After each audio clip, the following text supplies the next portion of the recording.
अस्सलाम वालेकुम मोहतरम दोस्तों, वेलकम टू माजिद ग्रा यूट्यूब चैनल। दोस्तों इस वीडियो के अंदर मैं आपका तारफ़ एक माइक्रोस्कोप बेस से करवाऊंगा। तो दोस्तों जो माइक्रोस्कोप हम मार्केट से ख़रीदते हैं ना, आमतौर पर उनकी बेस जो है वो थोड़ी सी ऊंची भी होती हैं। जैसा कि ये देखिए, मैं आपको दिखा देता हूँ, पहले यही दिखा देता हूँ। जैसा कि अगर आप देखें ना तो ये काफ़ी मोटी है, शायद ये 9-10 mm के करीब हो। तो इसके अलावा ये होती भी बिल्कुल छोटी सी है। मैं आपको दिखाता हूँ, ये देखिए एक हाथ के बराबर ये है। तो इससे जो हमारे मोबाइल फ़ोन रिपेयरिंग है ना वो अच्छी नहीं होती, क्योंकि इसके ऊपर तो बोर्ड जो है मोबाइल फ़ोन को खोल कर रखा ही नहीं जा सकता। तो इसलिए हमें आम तौर पर जो है ना वो माइक्रोस्कोप की जो बेस है वो बड़ी वाली वो लेनी पड़ती है, ताकि हम ठीक से उसके ऊपर मोबाइल फ़ोन रख के उसकी रिपेयरिंग कर सकें। तो जैसा कि अगर आप देखें तो ये है mini aluminium alloy integrated maintenance platform sport microscope expansion, यानी कि ये एल्युमिनियम अलॉय का जो है एक रिपेयरिंग पैड है, जिसके ऊपर आप माइक्रोस्कोप भी सेट कर सकते हो। तो मैं आपको खोलकर इसकी स्पेक्स आपको चेक करवाता हूँ। जैसे कि अगर आप देखें ना तो ये matte black, local gold, technology blue और रोज गोल्ड और चाइना रेड, इन 1 2 3 4 5 कलर्स के अंदर अवेलेबल है। जो भी आपको उनमें से पसंद हो आप ले सकते हैं। तो जैसा कि अगर आप देखें तो यहाँ पर इसका वेट जो है वो 1700 ग्राम लिखा हुआ है, लेकिन मैंने इसको तोल कर देखा, ये 1800 ग्राम का है। ठीक है, 300 ग्राम का इसके साथ मैट है। कुल मिलाकर आप कह लें कि ये 2 kg से कुछ ऊपर ही होगा। तो ख़रीदने के हवाले से भी मैं आपको मालूमात दूंगा। फिल वक्त मैं खोलकर आपको ये मेंटेनेंस बोर्ड जो एल्युमिनियम अलॉय माइक्रोस्कोप स्टैंड जो है वो आपको दिखाता हूँ।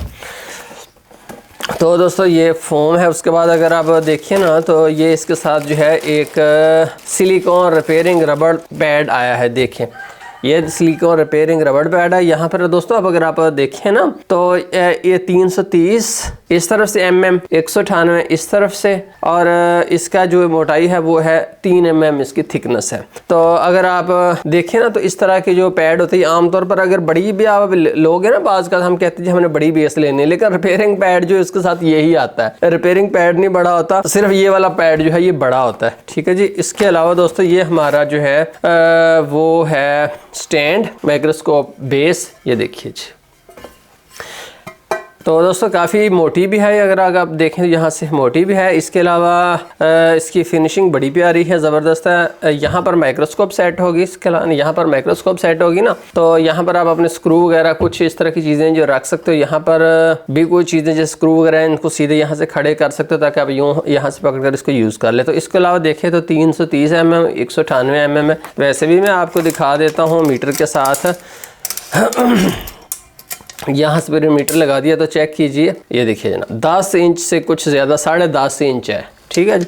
अगर मैं आपको दूसरी तरफ से दिखाता हूँ तो देखिए ये 13 इंच, साढ़े 13 इंच है। ठीक है, इस तरह का है। आमतौर पर दोस्तों रिपेयरिंग करने के लिए ना इस बहुत बड़े की ज़रूरत नहीं होती। आप ये समझते हैं कि बहुत बड़े की ज़रूरत होती है। मैं आपको दिखाता हूँ कि देखिए, अगर फ़र्ज़ कर ली कि ये हमने यूँ रखा हुआ है, ठीक है ना जी, तो ये इसके ऊपर रिपेयरिंग पैड है। देखिए जितना पैड है उतनी ही बेस है। बाज़ का जो दूसरी बेस होती है वो यहाँ से बड़ी हुई होती है, दूसरी तरफ से इस तरह से भी बड़ी होती है। तो उनकी ज़रूरत इसलिए नहीं होती कि रिपेयरिंग पैड तो उतना ही रहता है ना। यहाँ से अगर एल्युमिनियम बड़ा भी हुआ तो उसका क्या फ़ायदा, या तो रिपेयरिंग पैड भी बड़ा हो उसके साथ। तो रिपेयरिंग पैड आपको जो बड़े मॉडल उनके साथ भी यही मिलता है। अब हम इसको सेट करके अपने माइक्रोस्कोप के साथ यूज़ करके देखते हैं कि किस तरह से ये फील होता है। माइक्रोस्कोप को उतार कर यहाँ से मैं एहतियात से साइड पर रख देता हूँ। ये लीजिए दोस्तों, हमने अपना जो है वो पैड पहले वाला खोल लिया।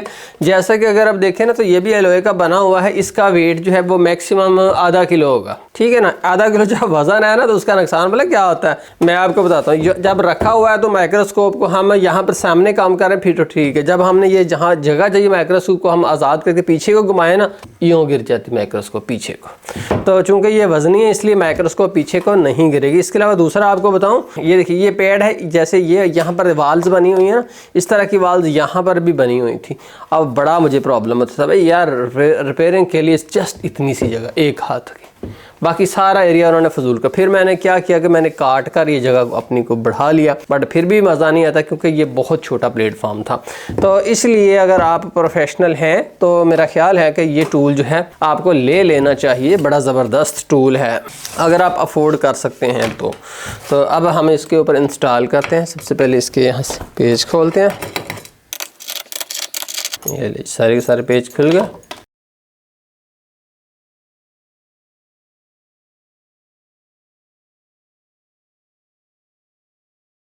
अब इसके ऊपर हम अपनी माइक्रोस्कोप को सेट कर देते हैं। जी दोस्तों, हमने अपने माइक्रोस्कोप को सेट कर लिया है। जैसा कि अगर आप देखें तो ये हमारी काफ़ी बड़ी बेस है। इसकी लंबाई चौड़ाई मैंने आपको बता दी है, इसलिए आप जो है अपने घर में किसी भी जगह के ऊपर इस तरह की कोई चीज़ रख के आइडिया लगा सकते हो कि ये जगह कितनी बनती है। तो दोस्तों, जहाँ तक मेरा आइडिया है ना, मैं रिपेयरिंग का काम करता हूँ प्रोफेशनली, तो मेरे हिसाब से ये काम करने के लिए जगह बड़ी ही ज़बरदस्त है और काफ़ी ज़्यादा एरिया है। अलबत्ता ये तो है कि ये जो मेंटेनेंस बोर्ड है यहाँ तक बड़ा तो नहीं हुआ दोनों तरफ से, लेकिन उसका कोई फ़ायदा भी नहीं होता, क्योंकि मैट तो इतना ही होता है ना। अगर सिर्फ ये वाला जो अलॉय है मटेरियल ये बड़ा हुआ तो उसका अकेले का क्या फ़ायदा। तो इसलिए मैंने जो है अपनी पर्सनल नीड्स के लिए इसको चूज़ किया, क्योंकि इसका रेट भी मुनासिब है। एंड पर मैं आपको बताऊंगा मैंने कहाँ से लिया, पाकिस्तान वालों को बताऊंगा। तो उसके अलावा अगर आप देखें ना, तो ये मेरे साथ एक दूसरा रिपेयरिंग मैट पड़ा, ये उसके हिसाब से बिल्कुल बराबर ही है। जबकि ये दूसरा अगर आप देखें ना, ये जो इसके साथ जेनवन आता है तो कितना छोटा है। अगर ये एरिया भी साथ शामिल होता तो फिर तो इतनी सी जगह, यहाँ से मोबाइल फ़ोन की LCD नीचे गिरती है, कभी पर यूँ हम कर रहे हैं ना तो यहाँ से वो बन्नी सी जो बनी इसको टकरा कर उसकी LCD भी अक्सर जो है बाज़ का डैमेज हो जाती थी। मुझे इसका ख़ास ख्याल रखना पड़ता है। इसलिए अगर आप देखें तो कितना ऊंचा भी है, ये देखिए, ये मैकेनिक है। तो ये कंपनी जो है ना इतने पैसे लेते हैं बट फिर भी वो हमारा ख्याल नहीं करते, इस तरह की चीज़ें जो हैं फजूल बना देते हैं। इसके अलावा अगर आप इसको देखें तो ये मेरा ख्याल काम करने के लिए बड़ी ही मुनासिब है। अगर आप यहाँ से इसको आज़ाद करके माइक्रोस्कोप को पीछे को करके फुल करके देखता हूँ, फर्स्ट टाइम वैसे मैं भी यूज़ कर रहा हूँ। देखिए मैं दबा भी रहा हूँ फिर भी नहीं। अब इस तरह के जब आप काम कर रहे हैं ना तो माइक्रोस्कोप की ज़रूरत नहीं है, तो आप उसको साइड पर आप करना बहुत ज़रूरी होता है, क्योंकि वो फिर हम सही से काम नहीं कर सकते। जब काम कर लिया माइक्रोस्कोप की ज़रूरत तो फिर आपने उसको यूँ कर लिया। तो इसके अलावा मैंने ये मॉडल जो है ना इसलिए चूज़ किया है कि पीछे से अगर हम इसको यहाँ से टाइट कर दें ना तो उसके बाद देखें माइक्रोस्कोप हिलती ही नहीं। आमतौर पर ना माइक्रोस्कोप जिन स्टैंड के अंदर हिलती है वो मूवेबल होते हैं, तो वो काम इसलिए नहीं अच्छा दोस्तों कि जब बिल्कुल आपकी वीडियो रिकॉर्ड करनी है, जैसे कि ऊपर देखिए कैमरा लगा हुआ है, तो जब कैमरा लगा हुआ हो तो फिर ज़रा सा भी फोकस आउट हो जाए ना, ज़रा सा भी माइक्रोस्कोप हिल रही हो तो वो बेकार होता है। तो इसलिए मैंने फिक्स वाला लिया है। तो इसके अलावा ये एरिया भी इसका काफ़ी है। तो कुल मिलाकर ये कहें कि मैंने दोस्तों काफ़ी दिन जो है ना रिसर्च करने के बाद, खपने खपाने के बाद ये जो मॉडल है लिया है। तो मुझे उम्मीद है कि आपको भी ये पसंद आया होगा। तो ये कहाँ से मैंने लिया है मैं दोस्तों डिस्क्रिप्शन के अंदर लिंक देता हूँ। ये पाकिस्तान में ना MMZ ट्रेडर्स हैं, लाहौर में शॉप है उनकी। तो वो बहुत high quality repairing tools, microscopes, इस तरह की सारी चीज़ें उनके पास से मिल जाती है। तो मैंने ये शॉपिंग जो है उनसे की है। तो आप भी चाहें तो उनसे कर लें या जहाँ से भी आपको मुनासिब मिले। बहुत शुक्रिया माजिद ग्रे यूट्यूब चैनल देखने का। पसंद आने की सूरत में लाइक कर दीजिएगा।